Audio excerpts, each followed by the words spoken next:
اور نہ ہی بیان کو بند کیا بلکہ مسلسل بیان جاری رکھا۔ حضور پیران پیر دستگیر رحمت اللہ علیہ کو سانپ کی تو کوئی فکر ہی نہیں تھی۔ بالآخر وہ سانپ تھک ہار کر زمین پر گر گیا اور پھر زمین پر کھڑا ہو کر آپ کے سامنے کافی دیر تک باتیں کرتا رہا۔ وہ ایسے کھڑا تھا جیسے کوئی دشمن اپنے کیے گئے وار کے ناکام ہو جانے پر عاجز ہو گیا ہو اور ناکام ہو گیا ہو، پھر اپنی بات کہہ کر نہ جانے وہ سانپ کہیں غائب ہو گیا۔ لوگ جو یہ ناقابل یقین منظر دیکھ رہے تھے اور سمجھ رہے تھے کہ وہ آپ کو بڑا نقصان پہنچائے گا، لیکن اس نے ایسا نہ کیا، تو وہ حیران و پریشان لوگ جو آپ کے چاہنے والے تھے دوبارہ آپ رحمت اللہ علیہ کے پاس آئے اور عرض کرنے لگے، حضور یہ تو یقین نہ کرنے والی بات ہے کہ اتنا خطرناک سانپ جس کی جسامت اتنی بڑی ہے وہ تو منٹوں میں کسی کو بھی چٹ کر جاتا، لیکن وہ تو آپ کے ساتھ کچھ کر ہی نہیں پایا۔ پھر آپ رحمت اللہ علیہ کے سامنے بیٹھ کر کیا بولا اور اس نے آپ سے کیا باتیں کی؟ حضور سیدنا شیخ عبد القادر جیلانی رحمت اللہ علیہ نے ارشاد فرمایا کہ وہ سانپ جو آپ سب نے دیکھا وہ ہمارا دشمن تھا، وہ ہمیں بہکانے آیا تھا اور تکلیف پہنچانے آیا تھا۔ وہ چاہتا تھا کہ یہ بیان رک جائے، یہاں پر اللہ اور اس کے رسول صلی اللہ علیہ وآلہ وسلم کا کوئی ذکر نہ ہو۔ وہ کئی دنوں سے یہاں گھات لگا کر چھپ کر کے بیٹھا تھا، لیکن آج جب اس نے ہمت کی اور ہمارے جسم سے لپٹ گیا تو اس کو لگا کہ اس کے اندر کی طاقت ختم ہو چکی ہے۔ وہ اس لیے کیونکہ اللہ تبارک و تعالیٰ کی حفاظت بہت بڑی ہے۔ شیطان تو ہمارا کھلا دشمن ہے، پھر بھی وہ تھک ہار کر ہمارے سامنے آ کر کہہ رہا تھا کہ اے پیروں کے پیر دستگیر، میں نے بہت سارے عابد و زاہد دن رات اللہ کا شکر ادا کرنے والے جن کی نمازیں کبھی بھی نہیں چھوٹتی تھیں اور جو دل میں اللہ کی تسبیح بیان کرتے تھے، میں نے ان سب کو آزمایا لیکن وہ آزمائش پر پورا نہیں اترے۔ پھر میں نے اس سانپ سے کہا کہ زندگی اور موت دینے والی ذات اللہ تبارک و تعالیٰ کی ہے، تو معاذ ایک مخلوق ہے، موت تو تجھے بھی آنی ہے، تو میرا کیا بگاڑے گا؟ سب سے بڑی حفاظت تو اللہ تعالیٰ کی ہوتی ہے۔ یہ سننے کے بعد وہ سانپ غائب ہو گیا۔ پھر پیران پیر دستگیر رحمت اللہ علیہ نے مجمع کے آگے خطاب کرنا شروع کر دیا اور لوگوں کے ڈر کو ختم کر دیا۔ وہ سانپ اپنی ضد کا پکا تھا، شیطان اس کا دوست تھا۔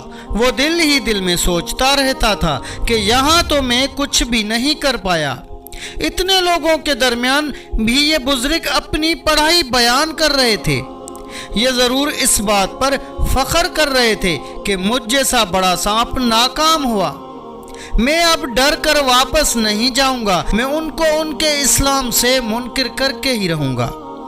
اس وقت موقع مل گیا جب آپ رحمت اللہ علیہ ایک مسجد میں نماز میں مشغول تھے۔ سرکار بغداد رحمت اللہ علیہ اللہ کی محبت میں سجدے ہی کیے جا رہے تھے۔ اسی دوران وہی خبیث سانپ وہاں رینگتا ہوا آ گیا۔ پھر وہ آپ رحمت اللہ علیہ کی جائے نماز کے پاس پہنچا اور اس نے آپ کے سجدے کی جگہ پر سر رکھ کر منہ کھول دیا۔ اس سانپ کو اس بات پر بڑا ہی گھمنڈ تھا کہ سرکار بغداد کو نقصان پہنچا کر ہی رہے گا، لیکن اب تو بچنے کی کوئی صورت نظر نہیں آ رہی تھی۔ اگر کوئی معمولی انسان ہوتا تو وہ ڈر کے مارے نماز ہی توڑ دیتا، لیکن حضور سیدنا شیخ عبد القادر جیلانی رحمت اللہ علیہ اللہ کے سوا کسی سے ڈرنے والے نہیں تھے۔ آپ رحمت اللہ علیہ قیام میں بھی سورتیں پڑھتے ہی جا رہے تھے اور چہرے مبارک پر کوئی ڈر نہیں آیا تھا۔ جب سرکار بغداد رحمت اللہ علیہ سجدے میں جانے لگے تو بہت سکون سے اسے ہٹا دیا، جیسے وہ کوئی موذی تکلیف دینے والا جانور نہیں بلکہ کوئی کیڑا ہو۔ اس پر وہ سانپ بلبلا گیا اور پیچھے نہ ہٹا بلکہ وہ آپ کی گردن سے لپٹ گیا۔ پھر بھی آپ رحمتullah علیہ نے نماز نہیں توڑی بلکہ برابر نماز ادا کرتے رہے۔ اب جب اس سانپ نے اپنی گرفت ڈھیلی کی اور گردن سے آپ رحمتullah علیہ کے کرتے کے اندر چلا گیا اور آپ کی ایک آستین سے گھس کر دوسری آستین سے نکل گیا۔ اب سانپ ہر طرح سے نماز توڑوانے کی کوشش کر رہا تھا کہ کبھی تو آپ ہٹیں گے، کبھی تو نماز کو درمیان سے توڑیں گے، لیکن سرکار بغداد رحمتullah علیہ نے پوری نماز ادا فرمائی اور نماز کو مکمل کرنے کے بعد آپ نے سلام پھیرا۔ یہ دیکھ کر سانپ نے خود کو ڈھیلا چھوڑ دیا اور بغیر کچھ بولے غائب ہو گیا۔ وہ کہاں سے آیا تھا اور کیوں آیا تھا یہ سب اس وقت نہیں بتایا۔ اگلے روز حضور سیدنا شیخ عبد القادر جیلانی رحمتullah علیہ پھر اسی مسجد میں نماز پڑھنے کے لیے تشریف لائے تو مسجد میں آ کر جیسے ہی نگاہ اٹھی تو آپ نے بڑی بڑی آنکھوں والا ایک آدمی دیکھا جس کا منہ سیاہ تھا۔ وہ بہت لاچاری، کمزوری اور بے بسی کے عالم میں کھڑا تھا اور آپ کو التجائی آنکھوں سے دیکھ رہا تھا۔ چونکہ پیران پیر دستگیر رحمتullah علیہ کے جنات بھی ماننے والے تھے، اس لیے آپ رحمتullah علیہ نے اسے دیکھ کر اندازہ لگا لیا کہ یہ کوئی انسان نہیں بلکہ ایک جن ہے۔ پھر وہ جن بڑی مشکل سے چلتا ہوا آپ کے پاس آیا اور ہاتھ جوڑ کر معافی مانگنے لگا اور بلک بلک کر رونے لگا۔ پھر جب اس نے رونا بند کر دیا تو وہ جن نما انسان آپ سے کہنے لگا، میں دوزخی جہنمی آپ رحمتullah علیہ کو تنگ کرتا رہا، میں کئی مہینوں سے بیٹھا رہا کہ آپ رحمتullah علیہ کو آپ کے کام سے بے دخل کروا دوں اور لوگوں کی نظروں میں آپ کے مقام و مرتبے کو کم کروا دوں۔ میں اسی کوشش میں رہا کہ آپ کے چاہنے والوں کی تعداد کم ہو جائے۔ میں وہی سانپ ہوں اور میں نے سانپ کے روپ میں بہت سے اللہ والوں کو آزمایا ہے، لیکن آپ جیسا کسی کو ثابت قدم نہیں پایا۔ نہ میں آپ کے بیان کو روک سکا، نہ ہی آپ کی نماز سے آپ کو ہٹا سکا۔ شیطان کی مدد سے خاص عمل سیکھ کر بھی میں نے آپ کو بہکانا چاہا، مگر آپ کی اللہ تعالیٰ سے محبت کو ختم نہ کر سکا۔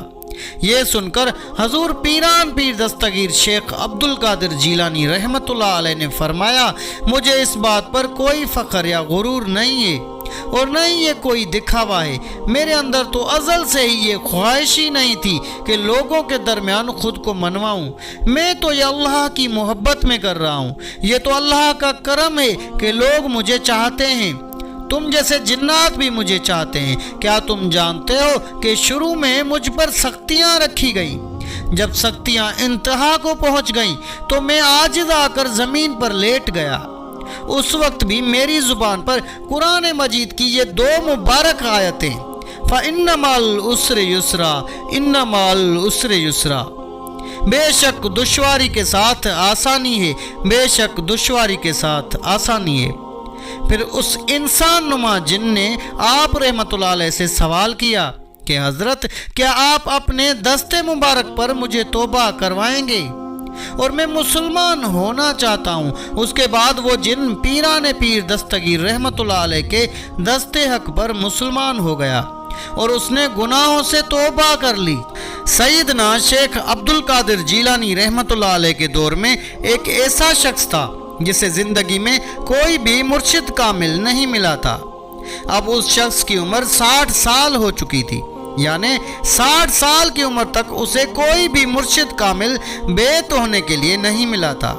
تعجب کی بات یہ تھی کہ اس کی بیوی بھی کسی کی مرید تھی اور اس کی اولاد بھی کسی نہ کسی کی مرید ہو چکی تھی، لیکن یہ شخص تھا کہ جسے اب تک کوئی مرشد کامل بھی سمجھ میں نہیں آیا تھا۔ اس آدمی کے ساتھ مسئلہ یہ تھا کہ جب بھی کوئی بزرگ علاقے میں آتے تھے اور اسلام کی تبلیغ کیا کرتے تھے تو یہ شخص انہیں اوپر سے نیچے تک بڑے غور سے دیکھتا تھا۔ اگر کوئی پیر صاحب 99% تک بھی مکمل ہوتے، ان کے اندر کوئی بھی خامی نہ ہوتی، پر ان کی کوئی 1% بات بھی اس شخص کو سمجھ میں نہ آتی تو وہ یہ کہہ دیتا کہ نہیں یہ صحیح بزرگ نہیں ہے، اور یہ پیر بنانے کے لائق بھی نہیں ہے۔ وہ شخص اتنا حساس تھا کہ اگر کوئی پیر صاحب دائیں پیر کے بجائے بایاں پاؤں جوتے میں پہلے ڈال دیتے تو یہ شخص ایسا ہی کہتا تھا کہ نہیں یہ تو پیر بنانے کے لائق بھی نہیں ہے۔ یہ اس شخص کی فطرت میں شامل تھا کہ وہ ہر انسان کے اندر خامیاں ہی ڈھونڈتا رہتا تھا، کسی کی خوبیوں پر اس کی نظر نہیں رہتی تھی۔ ایک دن یہ شخص اپنے گھر پہنچا تو اس کی بیوی نے کہا، اب آپ کوئی نہ کوئی پیر بنا لیں ورنہ زندگی اور موت کا کوئی بھروسہ نہیں۔ اگر آپ مرشد کامل کے بغیر اس دنیا سے چلے گئے تو بہت برا ہوگا۔ ہمارے بڑے بزرگوں کا کہنا ہے کہ جس کا کوئی پیر نہیں ہوتا اس کا پیر شیطان ہوتا ہے۔ لیکن اس شخص نے اپنی بیوی کو بھی کہہ دیا کہ جب تک مجھے صحیح مرشد کامل نہیں ملے گا میں اس وقت تک کسی کا مرید نہیں بنوں گا۔ اس کی بیوی کہنے لگی کہ آپ کی یہ بات تو ٹھیک ہے لیکن زندگی اور موت کا کوئی بھروسہ نہیں ہوتا۔ اگر میں مر گئی تو قیامت کے دن میں اپنے مرشد کامل کے ساتھ ہوں گی، لیکن اس وقت آپ کیا کریں گے؟ بیوی کی یہ بات سن کر اس شخص کا دماغ کھل گیا۔ اس نے کہا، یہ بات تو میری بیوی نے بالکل پتے کی ہے۔ زندگی اور موت کا تو حقیقت میں کوئی پتہ ہی نہیں۔ اگر ایسا ہوا کہ میں صبح کا سورج نہ دیکھ پاؤں تو میرا کیا حال ہوگا؟ یہ خیال ابھی گزرا ہی تھا کہ اس شخص نے عشاء کی نماز پڑھی اور بستر لگایا۔ بستر پر لیٹے ہوئے وہ اس خیال میں گم تھا اور اسے نیند بھی نہیں آ رہی تھی۔ وہ اس خیال کے بارے میں سوچ رہا تھا کہ اگر میں مر گیا اور بنا پیر کے ایسے ہی چلا گیا تو میرا حشر کیا ہوگا؟ اب اس بندے کا دماغ چل پڑا تھا کہ آخر وہ کیا کرے۔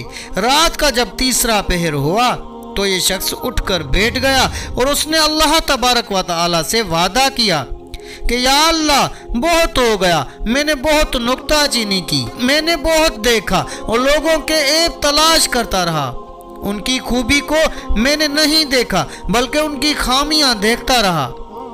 اب کچھ بھی ہو جائے میں کبھی کچھ نہیں دیکھوں گا۔ اے میرے پروردگار، میں تجھ سے وعدہ کرتا ہوں کہ میں ابھی گھر سے باہر نکلوں گا اور جس انسان پر بھی میری نظر پڑے گی میں اسے اپنا مرشد بنا لوں گا، چاہے وہ کوئی بھی انسان ہو اور چاہے وہ جیسا بھی انسان ہو۔ وہ شخص اپنے گھر سے یہ عہد کر کے نکل گیا۔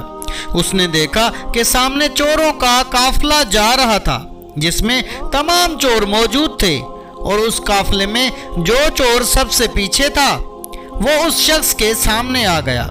جیسے ہی وہ چور سامنے آیا تو اس نے اپنا چہرہ چھپایا ہوا تھا، کیونکہ وہ چور تھا اس لیے اس نے چہرہ چھپایا ہوا تھا۔ چور کو دیکھتے ہی اسے اپنا وعدہ یاد آ گیا کہ جو بندہ بھی میرے سامنے آئے گا میں اسے اپنا مرشد بنا لوں گا۔ اس شخص نے اپنے وعدے کے تحت آؤ دیکھا نہ تاؤ دیکھا اس چور کا پاؤں پکڑ لیا اور کہنے لگا کہ پیر صاحب مجھے اپنا مرید بنا لیں۔ چور اس شخص کو اوپر سے نیچے تک دیکھ رہا تھا کہ یہ مجھے پیر صاحب کیوں کہہ رہا ہے۔ وہ چور اسے سمجھاتے ہوئے کہنے لگا کہ بھائی کیا میں تمہیں پیر نظر آتا ہوں؟ میں تو خود کسی کا مرید نہیں تو پھر میں تیرا پیر کیسے ہوا؟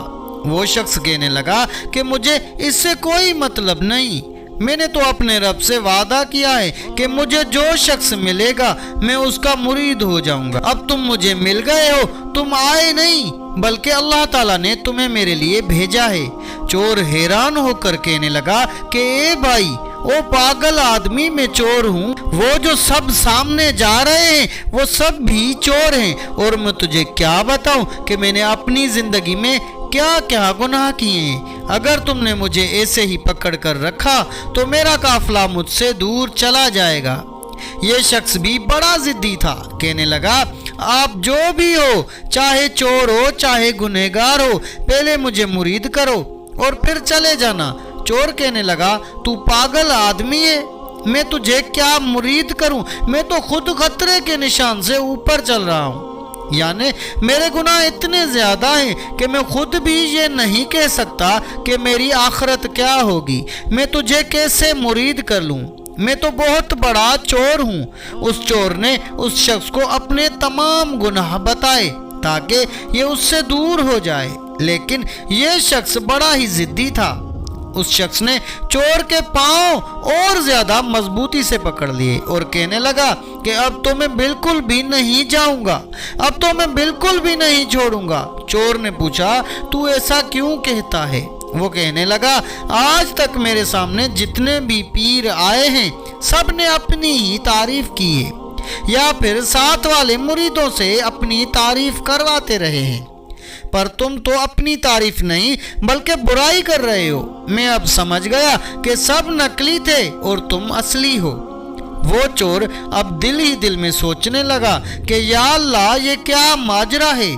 میں تو سوچ رہا تھا کہ میں اپنی اتنی برائی کروں گا تو یہ مجھ سے پیچھا چھڑوا کر چلا جائے گا، لیکن یہ تو الٹا اور زیادہ ضد پر آ گیا ہے۔ اب چور کے دماغ میں ایک خیال آیا تو اس نے اس شخص سے کہا کہ میں تیرا پیر ہوں اور تو میرا مرید ہے۔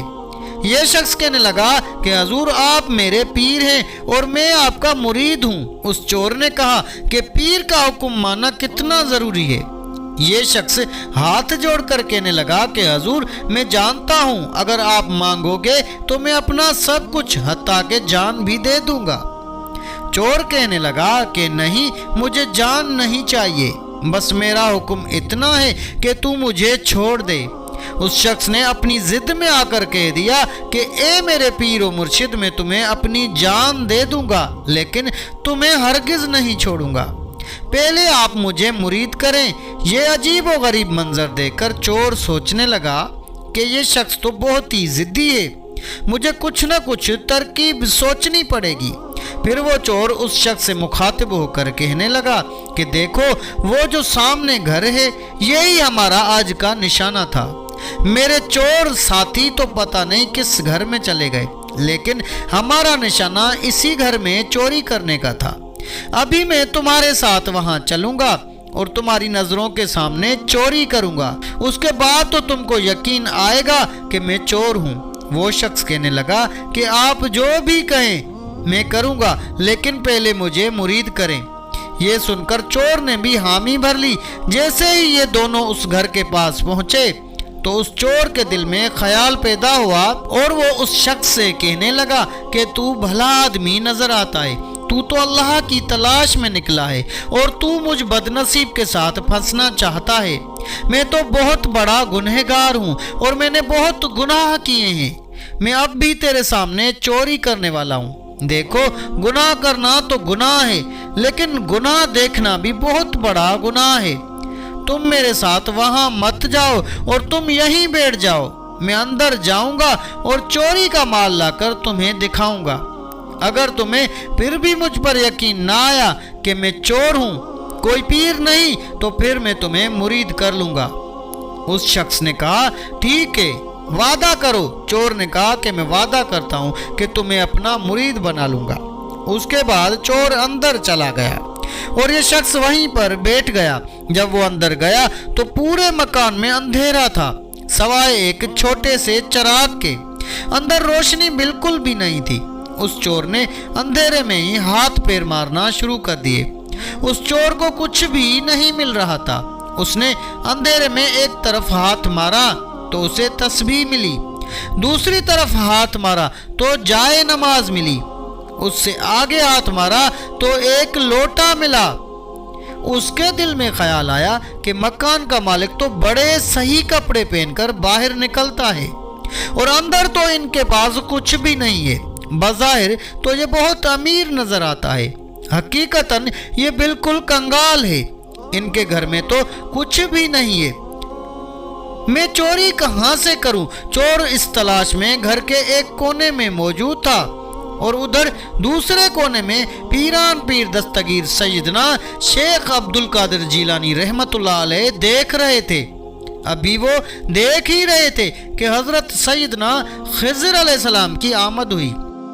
حضرت خضر علیہ السلام نے فرمایا، اے عبد القادر جیلانی، کرک میں کتب کا وصال ہو گیا ہے، صبح کا سورج نکلنے سے پہلے ہی کسی کو کتب نامزد کر دیں۔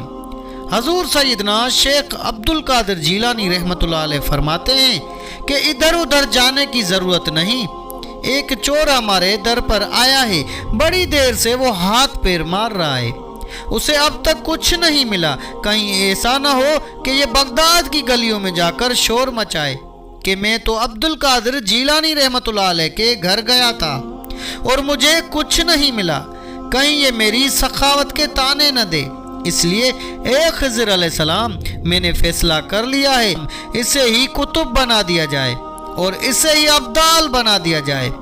اب تو شیخ عبد القادر جیلانی رحمتullah علیہ کا تیر چل چکا تھا اور اب اس چور کو بھی پیر مل چکا تھا۔